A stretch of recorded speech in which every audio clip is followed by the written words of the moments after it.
Hey guys, how you doing? It's Gavin here from Starfresh Personal Training, and today's video is a little bit different, okay? It's around about the 80-20 rule, alright?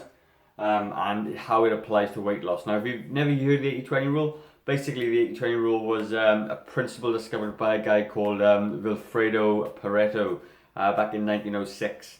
And he kind of discovered that 20% of the population of Italy owned 80% of the property. And he found this correlation between 80 or 20% of the causes equal 80% of the effects.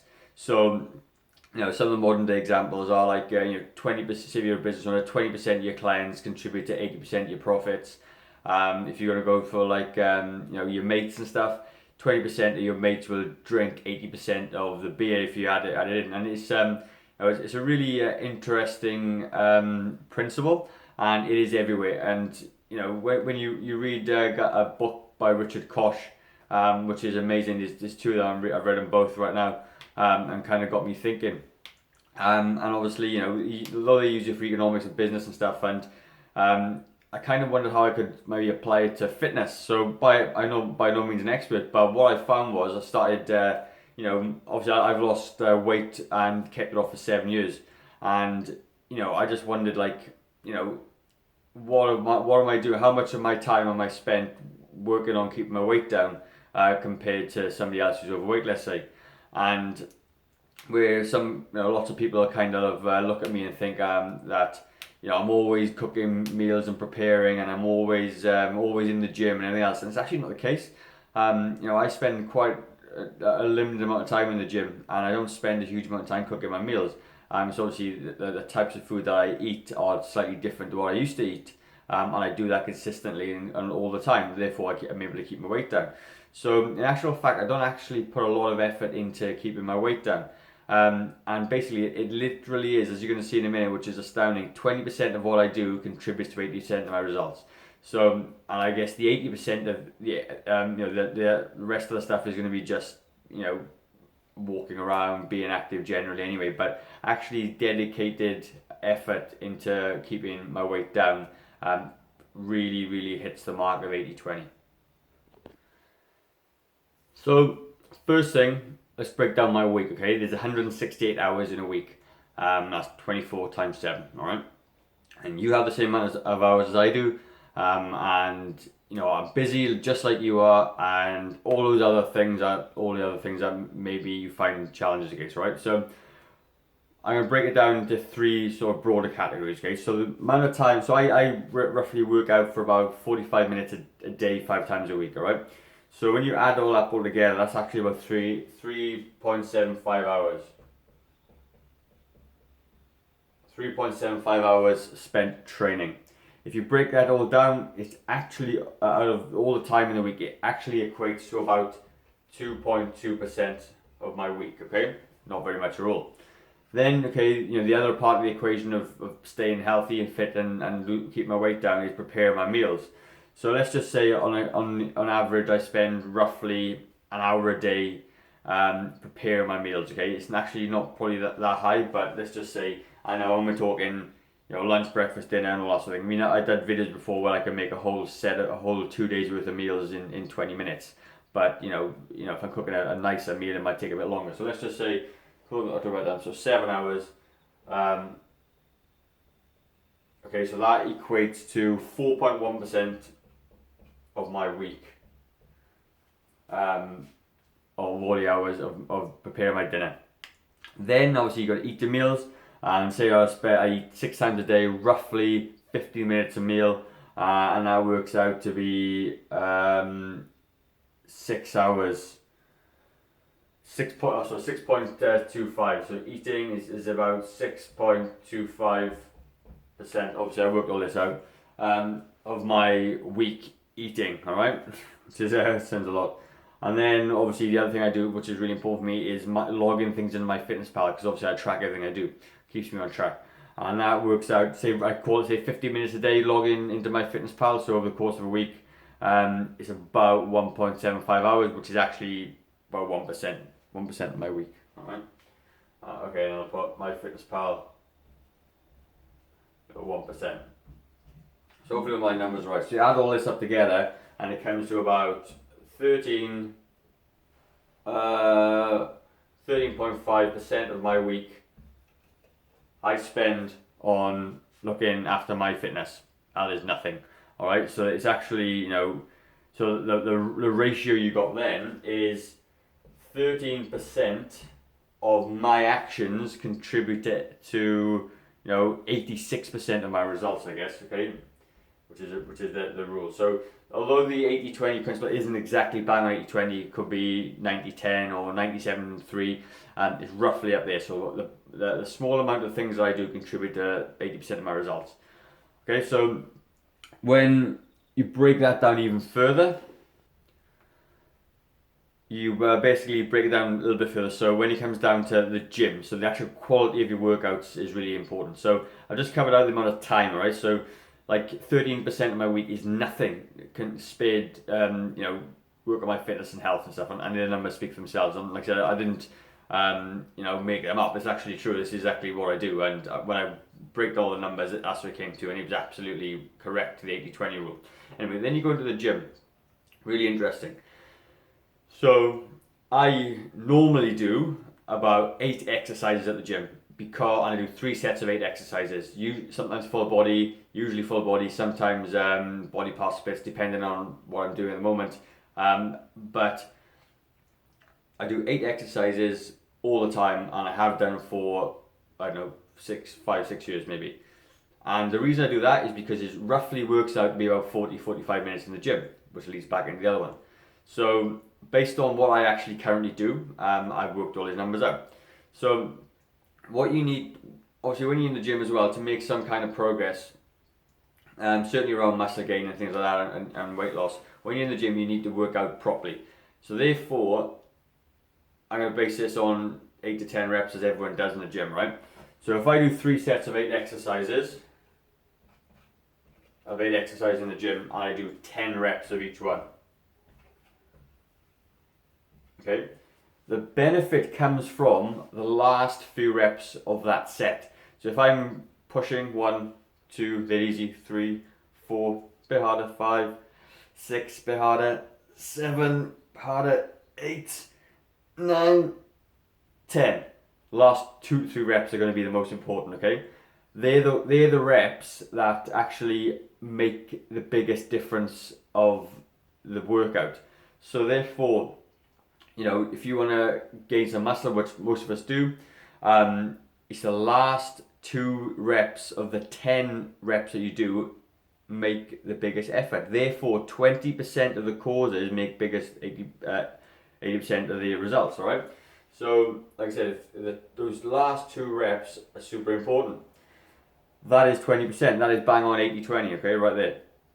So, you know, if you can break it down even further, so roughly, I do 24 altogether is 240 reps all up. If you to add, you know, 3 sets of 8 times 10, it works out to be 240 reps. And 48 of those reps, which is the 2 for each one, okay, is the most important one, and that is bang on 20%. So you can obviously break it down. So this is 20%. Okay, the 20% of the maximum effort I need in the gym will actually give me 80% of the results. Absolutely amazing, right? Again, looking at calories, okay? So if weight loss is your thing, okay, and I'm going to use 2,500 calories, because that's roughly what I kind of do, all right? Now, to lose weight, people will recommend plus taking away 500 calories, okay? If I minus 500 calories, what's that? 20%. Bang on 20%. And it's the 20% reduction in those calories would give me 80% of my weight loss efforts, because obviously, you know, exercise and everything else contributes. So therefore, again, this is 20%. Okay? If I want to gain muscle, and I add 500 calories, it's 20%. And what you're looking at is that it's 20% of the calories are going to give you the biggest result, because as soon as you drop 20% of your overall calories, you're going to start losing weight. If you add in 50, you know, if you add in, so this is your trying to muscle gain, and add 500 calories, it's going to give you 20% of the weight gain. Same goes for weight gain if you're overeating as well.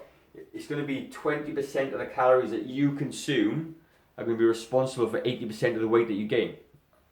It's pretty cool, isn't it? It's absolutely mind-blowing. So that's what you got to think about. So when people are sitting there looking for the best food, the best, you're really kind of like, bring it back a little bit and go, what's the smallest thing I can concentrate on to lose weight? And for most people, it's just 20% of the calories. You need to reduce your calories by 20% to get you the 80% weight loss results that you want. And it really isn't much more to it than that.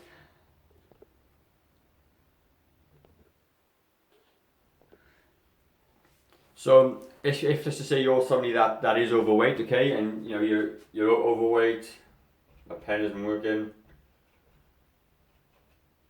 you can apply the 80-20 principle to your life currently, okay?